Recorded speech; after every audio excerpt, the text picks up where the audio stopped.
ఎలా ఉంది నా వైసీపీ రూలింగ్ ఏమనిపించింది? వైసీపీ కన్నా తెలుగుదేశం బెటర్ అని నా అభిప్రాయం. ఎందువల్ల అంటారు? అంటే చాలా పథకాలు ఇస్తున్నాము, రాష్ట్రాన్ని అభివృద్ధి పథకాలు నడిపిస్తున్న చాలా రకాలుగా చెప్తున్నాం కదా, సో ఎందుకు అనిపించింది మీకు వైసీపీ కానీ టీడీపీ బెటర్ అని? వైసీపీ ఏళ్ళ కాళ్ళకి డబ్బులు వేస్తామే, బట్టలు నొక్కి డబ్బులు వేస్తామే తప్ప అభివృద్ధి అనేది లేదుగా. రోడ్డు కానీ మంచినీళ్ళు కానీ ఇప్పుడు వ్యవసాయానికి కాడ నీళ్ళు కాడ అంతంత మాత్రం. ఇప్పుడు చెరువులకు నీళ్ళు కాడ లేవు. అందువల్ల చంద్రబాబు ఉన్నప్పుడు ఎలా ఉంది, ఇప్పుడు ఎలా ఉంది? చంద్రబాబు నాయుడు బాగుంది.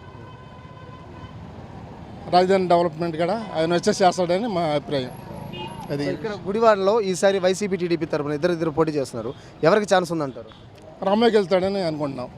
ఎందువల్ల అంటారు? అంటే ఆయన ప్రజలు ఉంటున్నారా, ఎలా ఉంది అని? అంతకదా ఆయన 4 సార్లు చేశాడుగా, జనం కూడా మార్పు కోరుకుంటున్నారు. ఈసారి రామయ్యకి వెళ్తాడని అందరూ అనుకుంటున్నారు.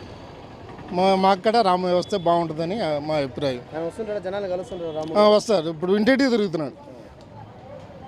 అందువల్ల ఆయన కాడ గెలవాలని మా అభిప్రాయం.